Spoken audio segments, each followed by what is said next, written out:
NEFT. So we're going to welcome him to Cali Cat Tap Talks. And we're going to go and find out what his journey and his success was. Can you walk us through your personal journey from finance to becoming a key leader in a spirits world of NEFT? Sure, absolutely. I think it starts with an understanding of your own business. Doesn't matter if it's finance, doesn't matter what it really is and what vertical you're in. All businesses have some commonalities behind them. Finance is no different.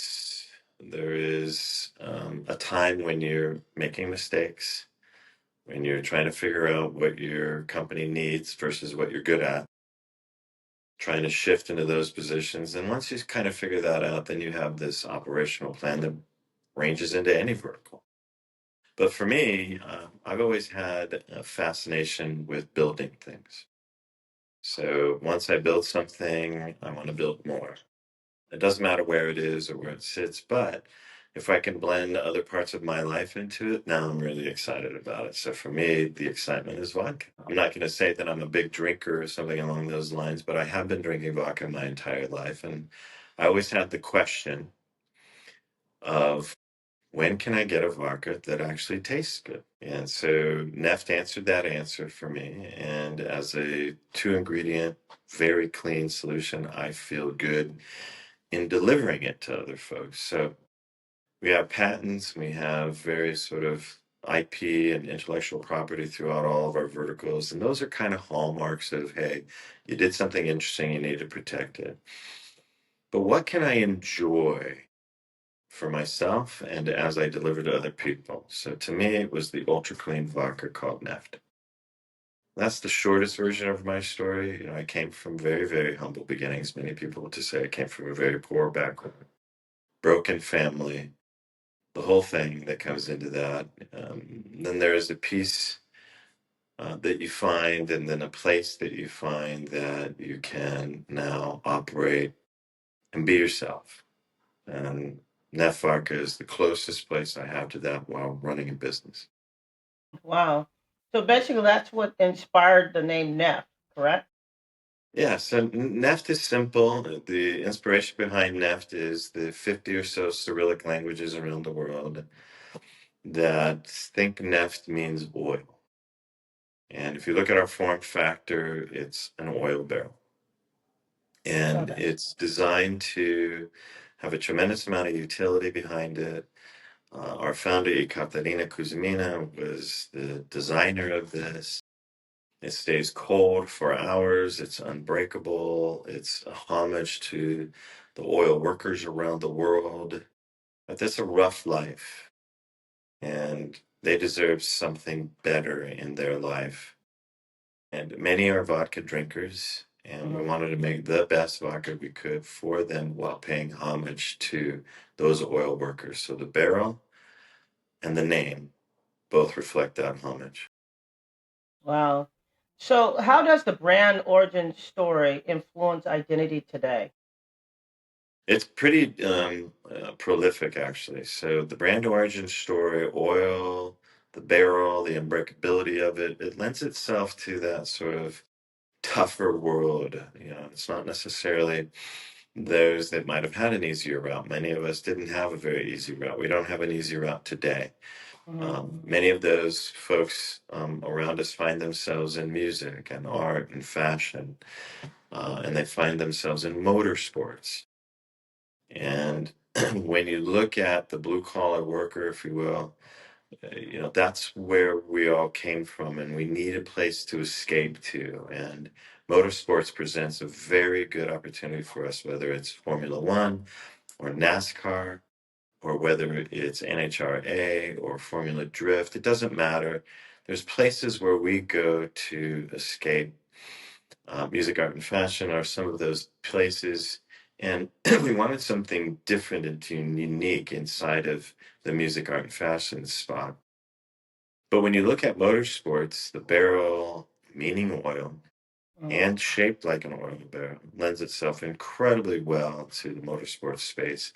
And the folks that are there are taking it up. So I grew up in that space. I grew up as a janitor, as a tender firm mason, as a contract assistant in the field. I worked on cars, I worked at auto shops just to make ends meet.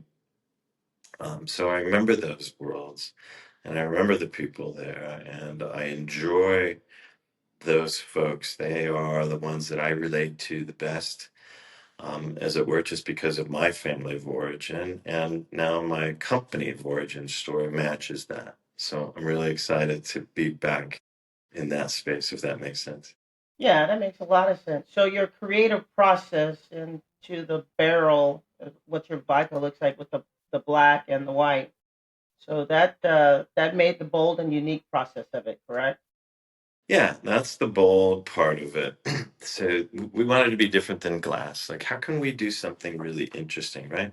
The folks that I'm talking about that have talent, but maybe not opportunity, they're Hmm. bold, right? They're bold. I think talent is equally distributed, doesn't matter gender, ethnic, socioeconomic standing, equally distributed. We're all equally intelligent, equally talented, but we don't all have the same opportunity. And so many of the folks that we're working with and want to cater to are the bold. They may not have the opportunity that some of us have had and been fortunate enough to be able to take part in.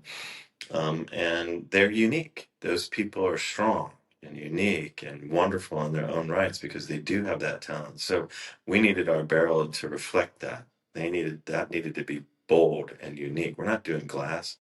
We're doing a barrel. We're doing it out of metal. We're doing it strong. We're doing it unbreakable, just like the spirit of the people that we're hoping to serve. Unbreakable. Well, that's a good slogan, unbreakable.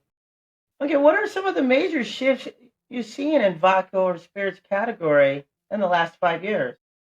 Last 5 years, I think there's been a couple of different movements. One has been a movement to the ultra premium, where for a long while the ultra premium market space was the only one accelerating. Hmm. And now it's sort of devolved back into affordable luxury.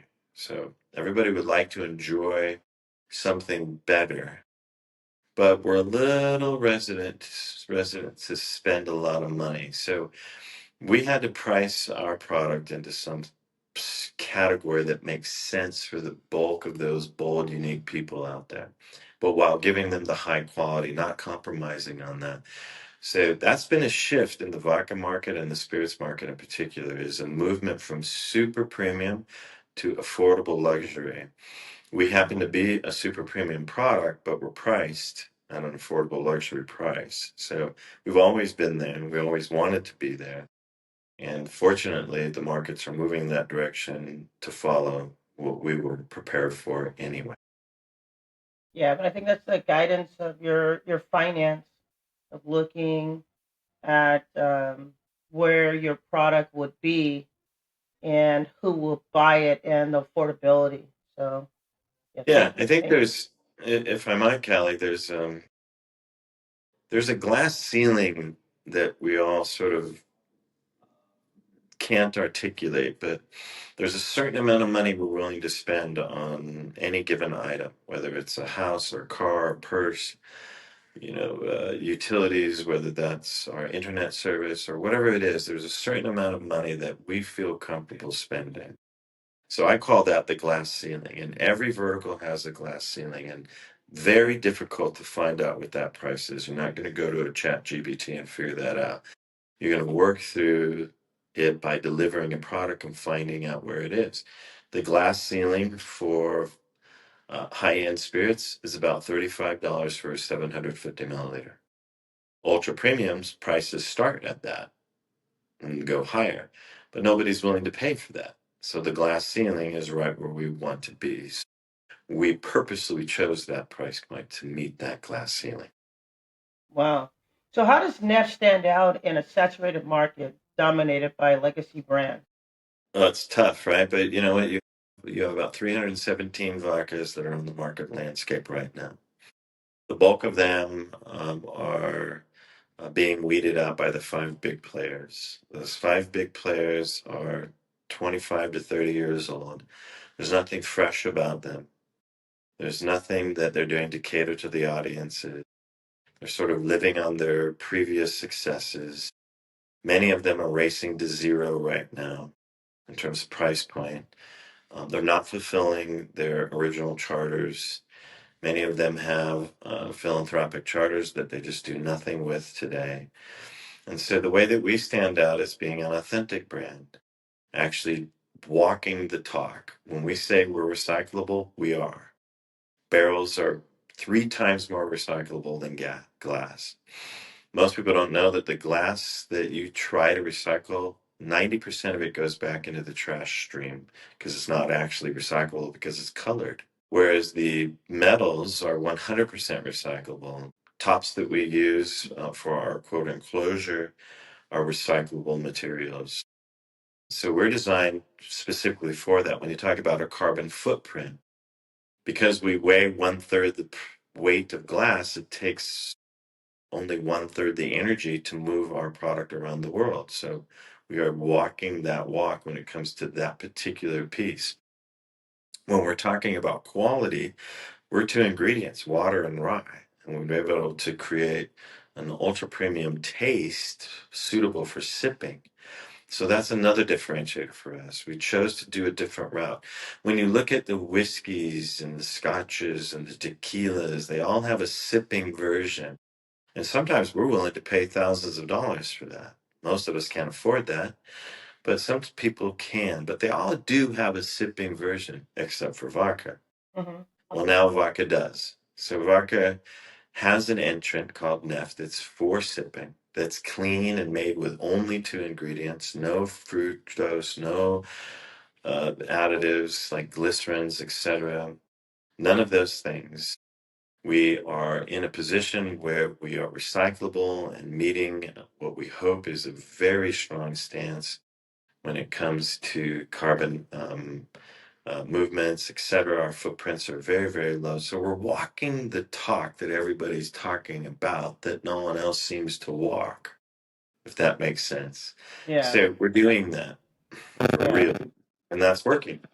People are grabbing on. yeah. So what? That's very interesting that you taking great steps to for the recycling process. So that's huge in in the community and in our world right now. That's huge. So what does ultra premium mean to NEF, and how do you uphold that promise from distillation to packaging?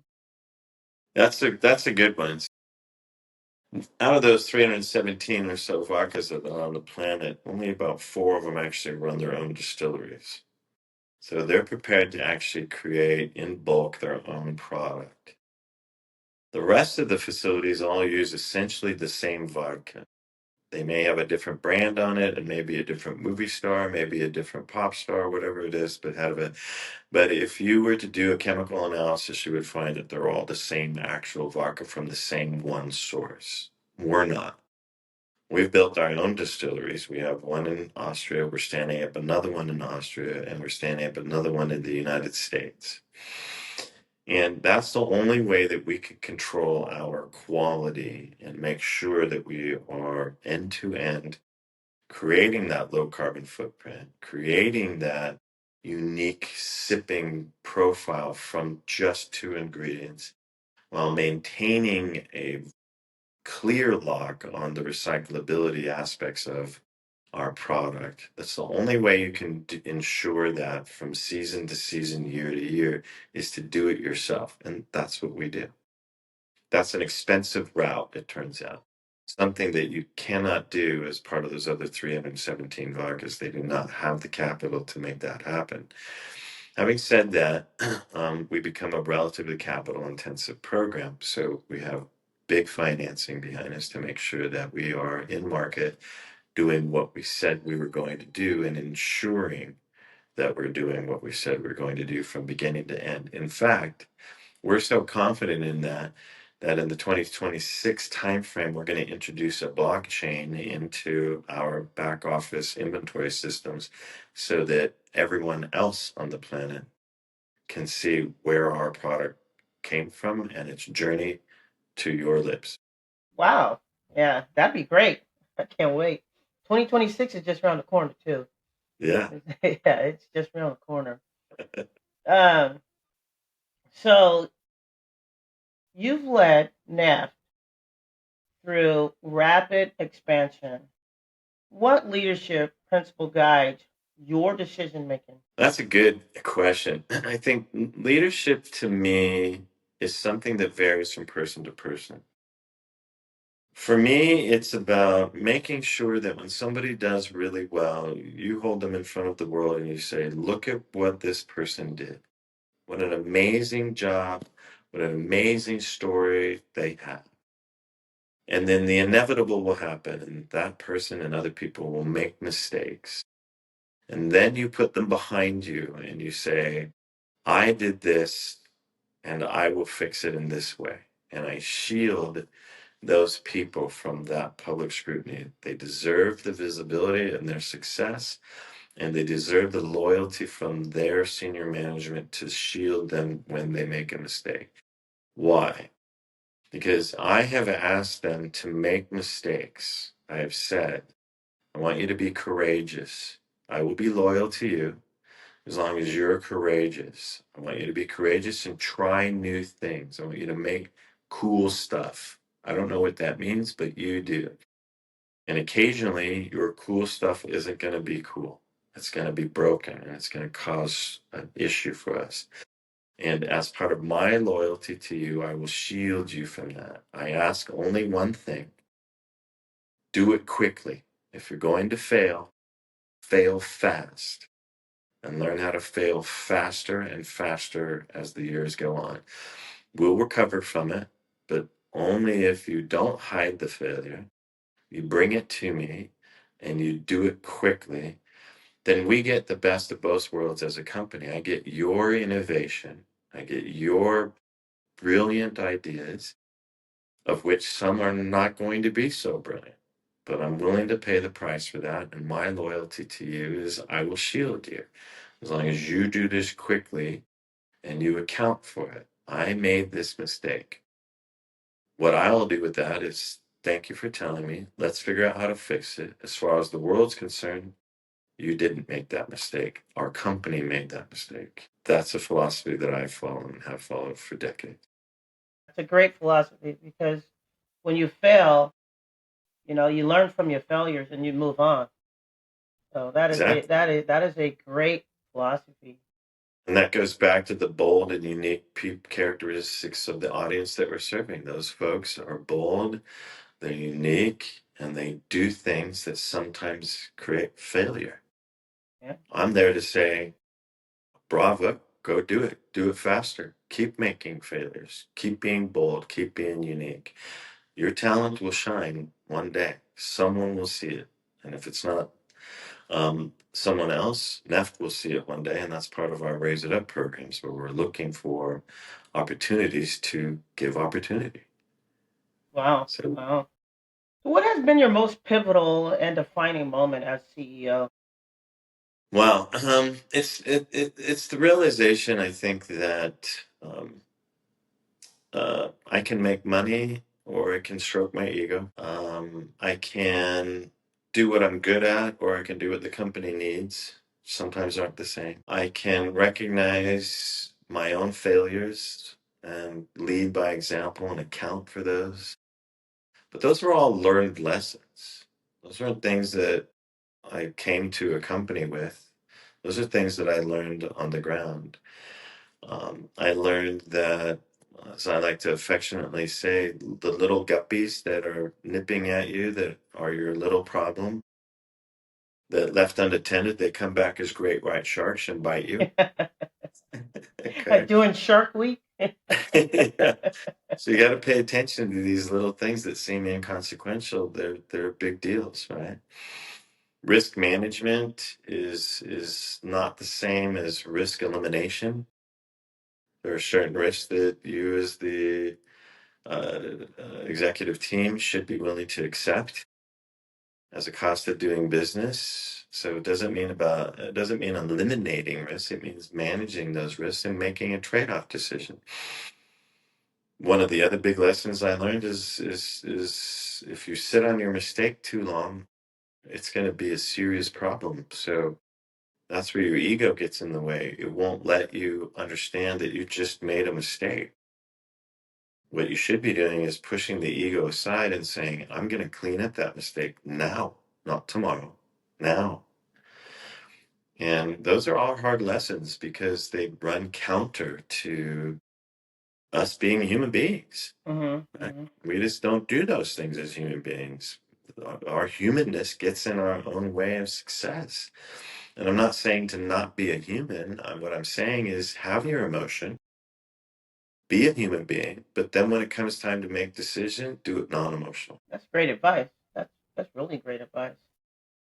So, for the aspiring founders in the beverage space, what's one lesson you wish someone told you before starting? Thinking that you're going to change someone's behavior is a misnomer. That you can't change people from drinking beer to drinking spirits. You can't change people from drinking spirits to drinking beer. They have a behavior pattern that's already installed in them. Don't try to get beer drinkers to drink your alcohol. We think we're going to do that. Oh, we have the best product. It's the cleanest. It's the highest grade. It's affordably priced. They're going to love this. No, they're not. They like beer. Let them drink beer. There are plenty of people who can migrate to your spirit because they're already spirits drinkers. So small behavior changes are attainable. Big behavior changes, you're wasting your time. If someone had given me that information early on, I would have changed tactics. Wow, I didn't even think about it that way because I'm a big beer drinker. But when I do drink like a vodka, I use it with like a cranberry vodka or something with flavor to put in there. But I am not much of that. But when we have guests over, our guests are. They will drink the whiskey and the vodkas and all that. So That's that does make sense, and that's great advice. So yeah, Yeah, so in your circumstance, you're willing to drink vodka if it's diluted with mixers. We're trying to sell a sipping vodka. I can't sell a sipping vodka to you, yeah, that's that's right? true. That's true. But I can sell a sipping vodka to a tequila drinker who enjoys sipping tequila. Yeah, yeah, That's a different audience. yeah. But that's great advice, though. That's great advice. Yeah. So Net prides itself on sustainability. Can you share more about your eco conscious approach? Yeah. Look at I came from a broken world. I came from a poor family. I had to work when I was a young man. I started at 9 years old. I've done every job that you can imagine. And I have a strong desire to fix that, and I can't. I don't know how to fix those things for other people. But the things that I do know how to do is keep my word. It is becoming an authentic person. It is changing the rules for the next generation. They shouldn't grow up the way that I grew up and that others grew up. They should have a better life. Part of that better life is to provide a higher quality product wherever I operate. When it comes to financial services, it was about quote unquote serving the other 93% of America. I didn't care about the top 7%. What was that person who had $25 at the end of the month? How are they going to benefit from our service? That's who we care about. We still care about. So in the spirit space, it's no different. Who do I care about? Well, I care about everyone. But I can't fix everyone's problems. But I Hmm. can certainly provide a high quality product in the area that I'm providing products in. And I can make sure that those folks that are bold and unique out there, which is everyone, get something that's high quality for them. Along the way, I've made the promise to not burden society with a high carbon footprint, to make sure that we're recyclable, to tell an authentic story. Well, to tell an authentic story, I have to know that someone's going to come check. Hmm. So I have to do this for real from beginning to end. Now I get to check all my boxes. I'm helping everybody with a high quality product. I'm doing what I said I was going to do, and I can prove it. And that's the stance that I want to be in so that personally I can sleep well at night. Wow. Speaking of products, are there new products, flavors, or partnerships on the horizon that you can Tons tease of us with? products. Yeah, we've launched a couple of RTDs that are vodka based. We're doing them in small scale at the moment, perfecting our product line, so we could consider it kind of a beta test. We'll be coming out with those in 26. We have some very strong relationships with other brands that we are acquiring. So NEFT is already beginning to acquire other brands. We have a Japanese tequila that's coming into market, oddly.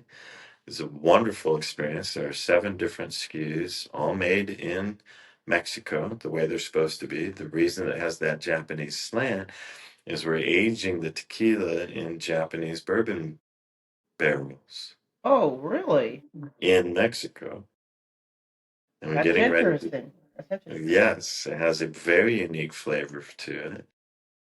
It's still a sipping tequila, but it's got that slant that's really interesting. We have all the major SKUs that you would expect, an Ajo, etc.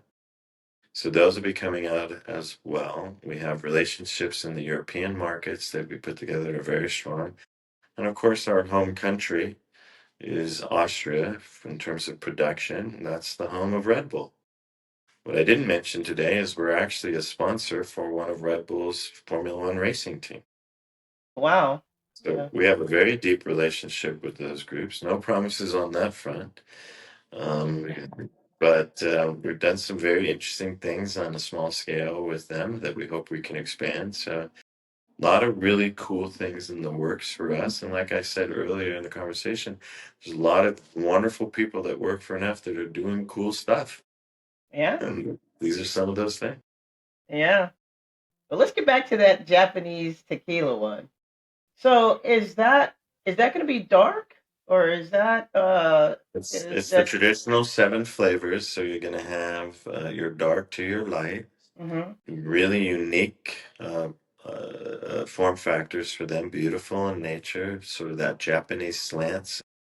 You're going to see the red blossoms and some of these other sort of art pieces that are going to make it feel and look like Japanese, but it truly is aged in Japanese whiskey barrels and bourbon barrels. So you're going to have some unique flavors in there, but still the tequila backbone, if you will. High quality product, just like Neff does with its vodka. It's first going to be introduced into the Pan Asia market, so not just Japan, but think Singapore and Australia, those kinds of places. And then we'll be bringing it to the United States as well. First, it'll come to the United States in small lots, but then it'll come in bulk.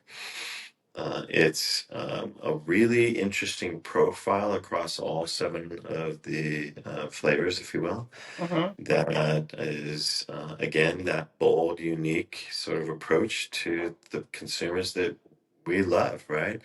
I look at the people here. I've talked a little bit about talent and a little bit about opportunity. In my little world, there's only one community on this planet. And I know that we think about these things differently, certainly in the narratives and the news, but to me, there's just one community. We're all working hard. We're all trying to get somewhere. We're all taking care of our families and we're doing the things that are important to us. All those people deserve the highest quality products, be no different in our Japanese tequila. Wow. That Japanese tequila got me a little spark there. All right. Well, you'll be the Yeah. first we send it to. Thank you. So, how important is storytelling to your brand, and how do you connect with local markets or grassroots movement? It's incredibly important. It's that traditional marketing funnel. I think there's a lot of lip service to that. People talk about this, but um, when you're looking at a call to action, you're trying to get somebody to buy something. Hmm. I can't come to somebody and say, buy X, Y, and Z and have them say, I don't know what X, Y, and Z is. They have to know about it, right? So the storytelling is how they know about it. They get an engagement. They see our product 14 times. We believe you need to touch somebody 14 times before they're ready to come and buy your product. Storytelling is a huge part of those 14 touches to get them to have an awareness of our product. Then they sip this product, they taste this product. The barrel is unique, but you only need one cool barrel on your shelf. If the juice isn't any good, you're not going to buy a second barrel.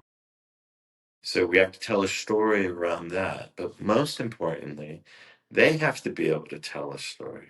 So we have to arm, if you will, the folks that are engaging with us with the story. So we are all influencers. You know, I'm an influencer. I may only have 3 people that I influence, but I'm an influencer, Yeah, right? yeah. There are some people that have 50 million people that they influence, okay? But if you're not telling a story, you're not influencing anyone, right? So Hmm. there's some story. So our goal, like any other product, is to try to get other people to tell our story. So ours better be interesting. So storytelling is that interesting thing that you can pass on. Also, it's the emotional attachment. Human beings do nothing without an emotional attachment. We're not going to buy anything really unless there's an emotional attachment. And sometimes those emotional attachments are subtle but strong. They may be just a manifestation of a value that we're trying to exude to the world. They may be a manifestation of a characteristic that we want to be known for, but there's some reason that we're doing the things that we're doing. I like to say that most decisions boil down to one thing. Will I or will I not be embarrassed in the future if I say yes or no to this thing? That's the emotional connection we have. So I don't want people to be embarrassed when they introduce NEFT to their best friend or to the party they're going to or wherever it might be. So it's got to have a good story. Story's not enough. Still has to be a good product. So they're complementary in my mind. So part of our story has to be the uniqueness of our product and the wonderful characteristics of it. The other has to be, where you can take this barrel everywhere. Where you can't take glass, the pool, hiking, backpack, The you beach. can't take beach. You can't do that with glass. You can do that with our barrel. So when we say we want to be part of your journey, part of your life, we mean it. And here's how you do it. That's a story. One of many, but it's a story. And that's really what we're selling. You don't sell anything. We're never going to sell vodka on the basis that our barrel's unbreakable. No one cares. They care about that only after they hear the wonderful story that says, oh, by the way, unbreakable means you can take it anywhere. Unbreakable means it's at the beach, it's on the mountaintop with you. Unbreakable means it's in your backpack when you're riding your motorcycle or your mountain bike. That's what unbreakable means, right? And so it's not about the feature of being unbreakable, it's about the story of the benefits of unbreakable. It's a story. And it's recyclable, correct? And it's recyclable. Now, what do I get to tell? I get to tell a virtue story.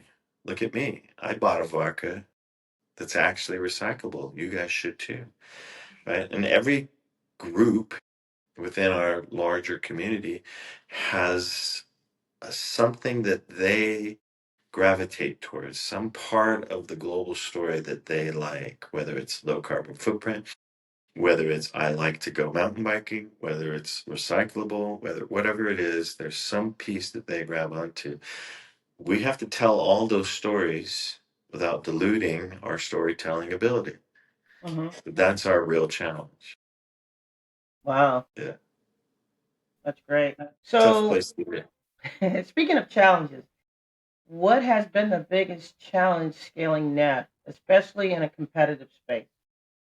Biggest challenge is making sure that we have capacity to actually fulfill order, and two, to make sure that we are consistently telling our story.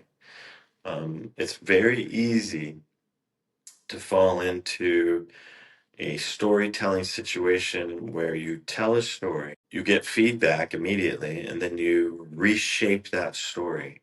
We all tend to do that. You can't do that in a company, though, because I'm speaking to 1, 10, 20 people. I can't be reshaping my story every 2 weeks. I have to maintain a consistent story. And that's very difficult because the people on the ground and our marketing teams do talk to people, and they have a human side of them that's going to lend itself towards changing the story. Can't do that. You gotta pick your story and maintain your story, right? Stick to it. You can't please all the people all the time. You can't be that person that goes to a party and pretends to be someone new every time they go to a different party. Pick your personality and stick to it. The right people will gravitate towards you. The customers will come. Yeah, That's the big lesson. yeah, that's a good one too. So, how has NEFT adapted to global distribution, and what markets are exciting you right now? What's Markets, yeah, the markets that are exciting for us right now are the United States, of course, which accounts for 40% of all worldwide alcohol consumption. Inside the United States, 60% of consumption in the United States is in 5 states: California, Texas, Florida, New York, and New Jersey. So those are our focus points. That's the predominance of the worldwide market, it turns out. Now, outside the United States, we do operate in 22 other countries. But where we're spending most of our time is Eastern Europe, which you might expect is vodka, Austria, the UK, Singapore, and we're starting to move into Latin America in earnest. So think Mexico, Costa Rica, Panama, Dominican Republic. There are many, many, many other countries on this planet. Some will argue there's 204 countries. I'm not sure what that answer is, but there's a lot more than 22. So we're just starting. yeah, tapping right into that. All right. So, as we wind down here a little bit, first vodka cocktail you've ever had. Your first, Wow, first if you vodka remember cocktail. that. I do remember it. It was vodka straight. And I'll tell you why. Because, like everyone else, before I was smarter and older and knew my way, um, I could only buy what would fit in the jacket. Okay. And every person in my little crew did the same thing. And back in those days, we did the unthinkable and drove around in a car and drank our alcohol. I would never want to see that happen in our society again. But we did those things. I'm not proud of those things, but the net effect is we didn't have mixers and we didn't have ice. That was it. Oh, what song pairs perfectly with a glass of Neft on the rock? Oh my gosh, what song Are you pairs? in the 70s or 80s? Where are you? I was born in 1966, so I'm gonna go with the 80s. Jiminy. I don't know. What would be a good song? To me, it would have to be something from probably ABBA. From ABBA? Okay, okay. Or, you know what? It might be the Rocky song, The right? Rocky song? Okay, Yeah. all We're right. watching Rocky and the Lion. And this, like, you're a bold, unique person, right? You're drinking vodka. You've chosen a high quality version of this. You're willing to share it with your friends. You're enjoying your life. I think that that is the boldest thing that a human being can do, is to be with friends and loved ones and be real. And vodka straight Whatever song goes with that, that's what you are. Into that. All right. So let's hop into this dream collaboration or celebrity you'd love to see sipping Nef. Oh, wow. I think there's many, many of them out there. I'm partial to the older stars. I'm partial to um, the big action heroes, Hmm. the Sylvester Stallones, and these people were men's men, if you will.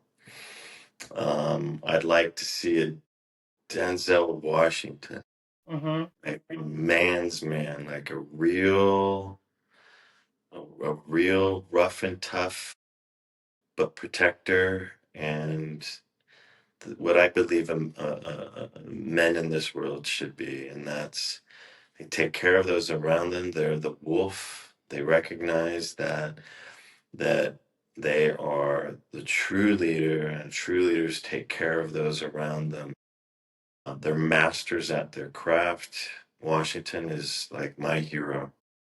I would love to see him drinking a NEFT Vodka one day. I doubt that will ever happen. If I'm ever lucky enough to meet with him, it would be an amazing experience for me. And I have to guarantee you, I would never ask him. I would be so terrified. Maybe somebody that's listening to this podcast probably knows a cousin of a cousin. So hopefully somebody get the word out there. Let's help Jeff out, guys. Let's really help him out. I would So love that. let's help him out.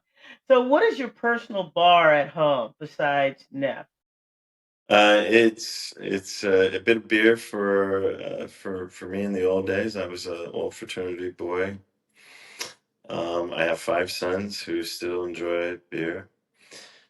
Having said that, it's cocktail, it's spirits. I'm not a big wine drinker per se Hmm. myself. I couldn't speak intelligently about that, but I can tell you about whiskeys, and I can tell you about tequilas, and I can tell you about rums, and I can tell you about vodkas, and they're all on my shelf. And I'm fortunate enough today, as I wasn't, decades ago as a child, and I can get some good stuff for my friends. I leave it capped. I have a tradition. You come over to my house, we open a new one. You don't get to Really? use them.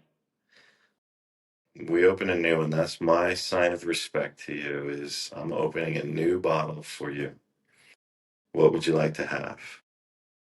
The old bottle gets put away. In fact, I have an offsite where I keep, the storage, the stuff, the pillows and whatever we don't want at the house, sort of a thing. That's where the open bottles go if we didn't finish them. Hmm. And my sons will come along and pick them up. So what fraternity? You said fraternity? Are you boys in a fraternity or? I was in a fraternity at UCLA called Theta Chi, and even that permeates, I think, my philosophy that I hope I've demonstrated here. The motto for that fraternity was Therapo Secure, which meant lend a helping hand. Hmm. You're never looking down on someone unless you're literally picking them up from the gutter. And we're a very diverse fraternity at that time. We're talking in the 80s. That's when I grew up. Your sexual orientation mattered a lot then, but Hmm. not in our fraternity.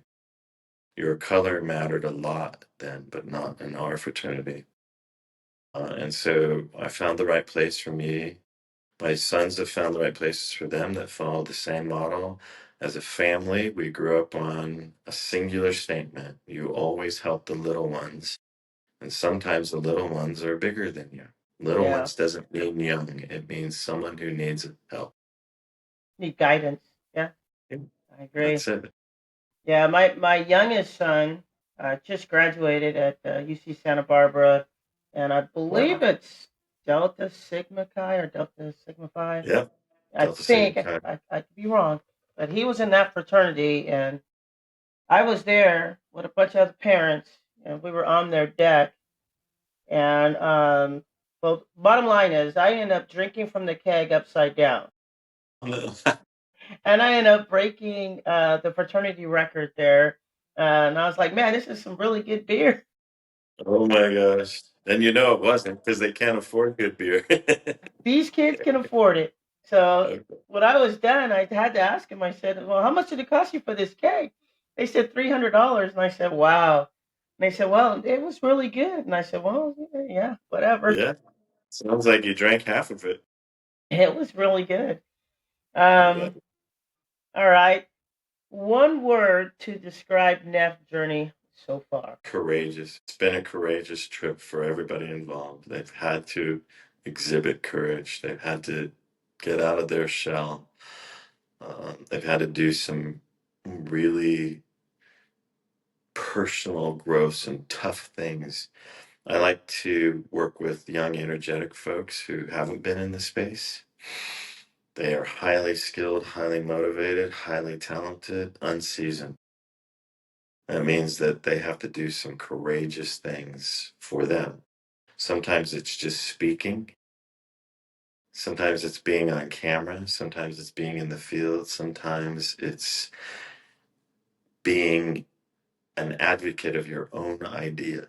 And so we take pride at the executive level and board level in that we're teaching young people how to be courageous. If you were to take a student to this, who would you mentor? Would you mentor somebody coming through your door? You know what? I mentor a lot of children, and Good. I mentor a lot of young men, and I mentor a handful of young women. I'm very fatherly because I didn't have a father. And I kind of went the other route of, well, I'm going to do the exact opposite of what happened to me. Except for my wife, everyone gets treated with very fatherly energy. She treats me with motherly energy sometimes. You know, women have a myriad of personalities that they can bring to the table, and it's a pleasure to see her do that. But when I'm mentoring, I mentor kids from 10, 11, 12. Most of the men I mentor are in their early 20s. Most of the women I mentor are in their late 20s. And it's both personal and business, depending on wherever they would like to take it. I have no preference. My belief may not be true, but it's my hope, I guess, that I'm giving them a 30-year head start by helping them with these things, by teaching them lessons that I learned, and then by pushing them. So some of my mentees, I'm sorry, will say to me, it feels like you throw me into the fire, and then just before I get burnt, you pull me out of the fire. I said, that's exactly what I'm doing. I want you to see what it feels like, but I don't want you to actually get burned. But you're going to need this because this is how real business is done. It's hard, it's not an easy path. And you need the seasoning. How do you get the seasoning? When I was a kid, I'd been in hundreds of street fights. One of my sons asked me one day, Dad, how do I get tough? I said, get your butt kicked. There isn't there isn't an easy way around that one, son.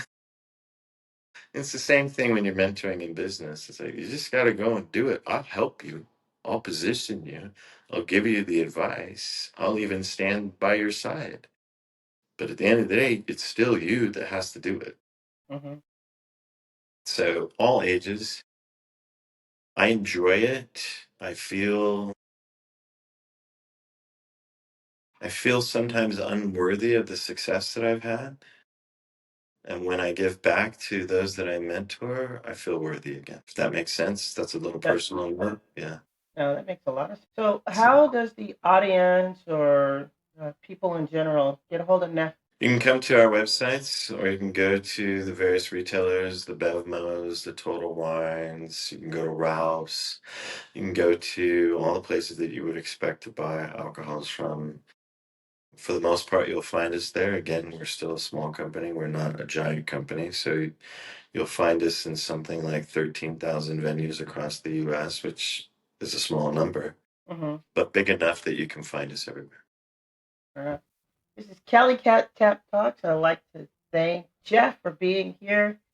And till the next time, All right. cheers. Japanese tequila.